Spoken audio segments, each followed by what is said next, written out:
आज हम आप लोगों को क्लास 10th चैप्टर पॉलिनोमियल के कुछ इम्पॉर्टेंट क्वेश्चन आपको बताते हैं जो बोर्ड में आते हैं। उसमें एक क्वेश्चन आता है, find the zeros of the quadric polynomial equation. कोई भी इक्वेशन दी जा सकती है यहाँ पर। जैसे मैंने लिया यहाँ पर 4x² प्लस 4x माइनस 3, और उसके बाद इसको वेरीफाई करना है रिलेशनशिप को बिटवीन जीरोज़ और उनके कोफिशिएंट्स के साथ। मतलब ये हुआ कि हमारे पास एक इक्वेशन होगी जो कि एक क्वाड्रिक इक्वेशन होगी। उस क्वाड्रिक इक्वेशन को हमें सॉल्व करना होगा। जीरोज़ का मतलब होता है कि हम उसके रूट्स निकालेंगे, उनकी वैल्यूज़ को निकालेंगे। वो कैसे निकालेंगे अब वो आप देखेंगे। जैसे आप लोगों ने पहले किया होगा, 4x² plus 4x minus 3 is equal to 0। Factorization method में जैसे हम स्प्लिटिंग करते हैं, उस स्प्लिटिंग मेथड को यूज़ करेंगे। आपके पास यहाँ पर 3 है, यहाँ पर आपके पास 4 है। जनरल इक्वेशन हमारे पास इसकी होती है ax² plus bx plus c is equal to 0। x² का जो कोफिशिएंट होता है जो हमारे पास, वो मेरे पास a होता है। x का जो कोफिशिएंट होता है वो हमारे पास b होता है। और जो आपके पास जिसमें कोई भी वेरिएबल नहीं होता है वो हमारी कांस्टेंट टर्म कहलाती है, यानी कि वो हमारी वैल्यू हो जाती है c।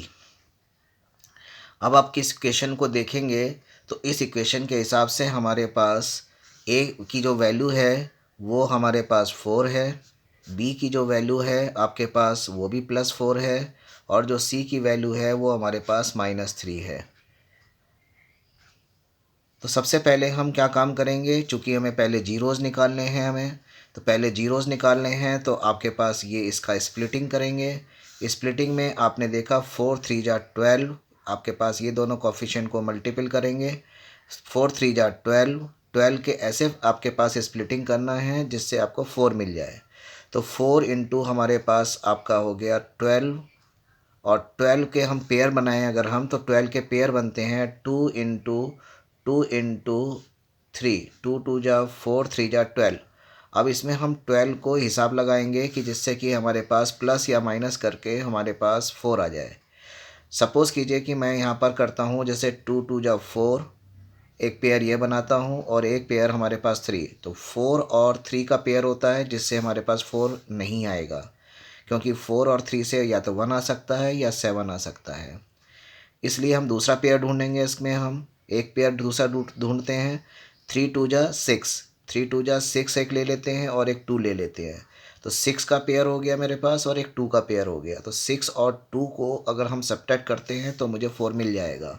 इसलिए हम क्या काम करेंगे, अब इसको स्प्लिटिंग में 4x² लिखेंगे हम यहाँ पर, प्लस में यहाँ 2 स्प्लिट करेंगे, और चूँकि वैल्यू प्लस की हमारे पास है तो बड़ी वैल्यू हमारे पास प्लस में लेना है, यानी कि हमारे पास आपने 6 - 2 का स्प्लिट किया into x -3 is equal to 0।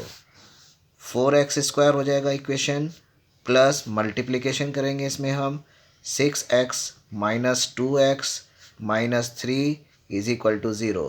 Pair बनाएंगे इसका, एक पेयर ये और एक पेयर ये।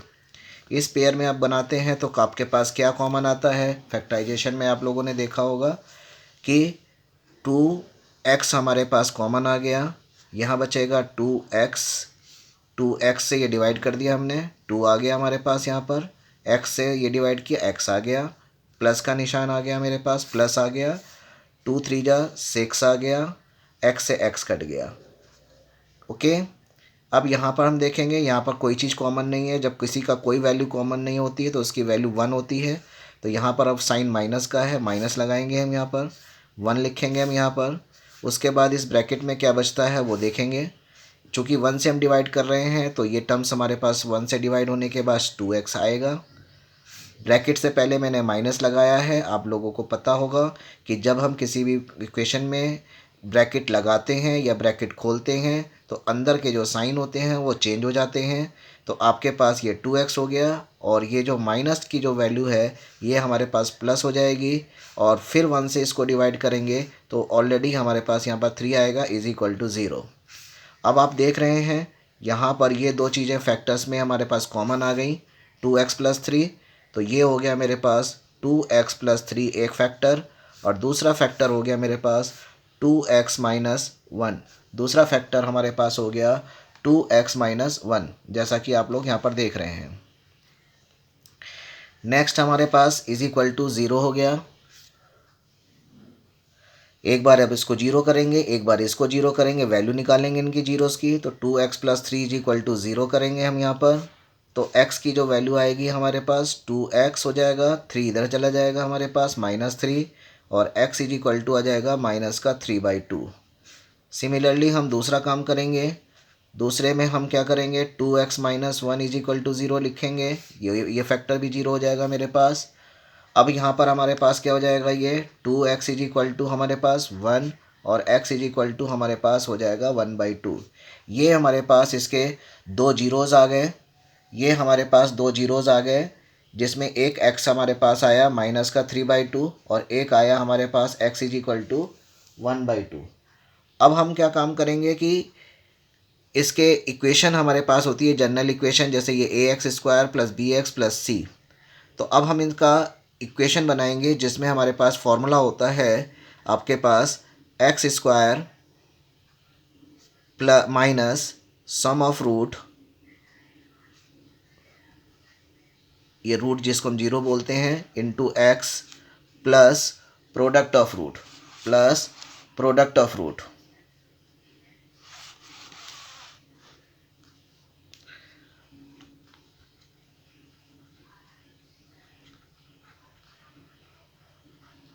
और ब्रैकेट लगाएंगे हम यहाँ पर हम के कांस्टेंट ले लेंगे, इज इक्वल टू 0।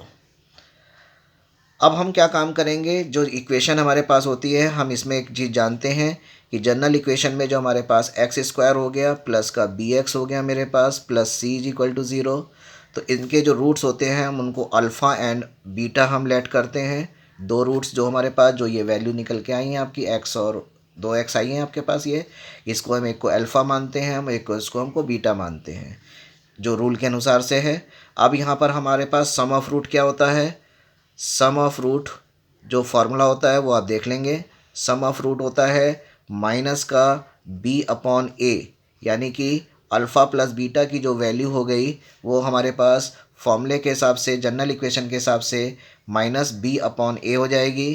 तो आप इसमें वैल्यू को पुट करेंगे अल्फ़ा बीटा को, और -b/a को रखेंगे, और देखेंगे कि आपका जो ये वाला वैल्यू है और ये वाली जो वैल्यू रखने के पश्चात सेम वैल्यू आ रही है या नहीं आ रही है हमारे पास।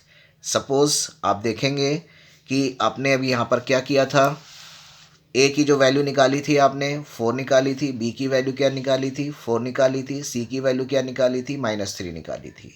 तो ज़रा हम इस फॉर्मूले के अनुसार से हम देखें सम ऑफ रूट हमारे पास कितना आता है।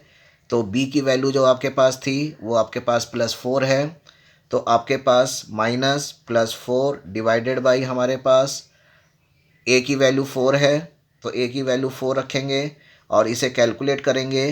तो कैलकुलेट करने के पश्चात हमारे पास इसकी जो वैल्यू आई है वो हमारे पास आई है -1। 4 से 4 कट गया। अब हम क्या काम करेंगे, अल्फ़ा प्लस बीटा भी निकाल के देखेंगे। अल्फ़ा प्लस बीटा हमारे पास कितना आया, अल्फ़ा प्लस बीटा हम सॉल्व करेंगे। तो अल्फ़ा की जो वैल्यू आई आपके पास वो -3/2, और बीटा की वैल्यू आई +1/2। इसे हम एलसीएम लेके सॉल्व करेंगे। आपका एलसीएम आ गया 2, ये आ गया हमारे पास 2 से 2 कट गया हमारे पास, -3 +1, ये आ गया आपके पास -2/2। इसे सॉल्व करेंगे तो -1। तो आप यहाँ देख रहे हैं कि ये वैल्यू भी -1 आई हमारे पास, और ये वैल्यू भी -1 आई। मैं आपको दोबारा बता दूँ क्या करना है, आपको यहाँ से रूट्स निकालने हैं। ये रूट्स आपके पास अल्फ़ा और बीटा कहलाएंगे। उसके बाद हमें क्या काम करना है, जनरल इक्वेशन लेनी है। जनरल इक्वेशन के हिसाब से सम ऑफ रूट का एक फार्मूला होता है, जो कि हमारे पास ये कॉफिशेंट -b एंड कॉफिशेंट ये a होता है। इसकी जगह पर हमने कंपेयर किया अपनी इक्वेशन से, तो अपनी इक्वेशन जो हमने कंपेयर की है उस कंपेयर के हिसाब से हमारे पास a की जो वैल्यू है वो 4 है, b की वैल्यू जो है वो भी 4 है हमारे पास, और हमने इसको जो है इस टर्म में हमने इसको पुट कर दिया। जब हमने इसमें इसको पुट किया तो इसके बाद भी हमारे पास वैल्यू -1 आई, और जो यहाँ से अल्फ़ा बीटा हमारे आए थे दोनों, उनको भी सॉल्व किया तो उनकी वैल्यू भी हमारे पास जो आई वो भी -1 आई। अब हम इसका निकालेंगे प्रोडक्ट ऑफ रूट। अब हम इसका इसी तरीके से हम प्रोडक्ट ऑफ रूट निकालेंगे, वो आप देखेंगे product of root. Product of root, product of root जो हमारे पास होता है वो होता है C upon A. Product of root जो होता है वो हमारे पास होता है सी अपॉन ए। अभी आपने इक्वेशन में क्या देखा था कि जो हमारे पास जो सी की वैल्यू आई थी वो हमारे पास -3 थी, और ए की जो वैल्यू हमारे पास आई थी वो हमारे पास 4 थी। तो सी अपॉन के ए के हिसाब से हमारी जो वैल्यू हो जाएगी वो -3 अपॉन हमारे पास 4 हो जाएगी। अब प्रोडक्ट ऑफ रूट का मतलब है कि प्रोडक्ट भी निकालना है, यानी कि अल्फ़ा इंटू बीटा करना है। अल्फ़ा की जो वैल्यू आई थी आपकी, जो आई थी जिसकी एक्स की जो वैल्यू आई थी आपके पास -3/2 आई थी, और एक्स की वैल्यू 1/2 आई थी। इनको भी हम मल्टीप्लिकेशन करेंगे, ये रूट्स देखेंगे कितना आता है हमारे पास।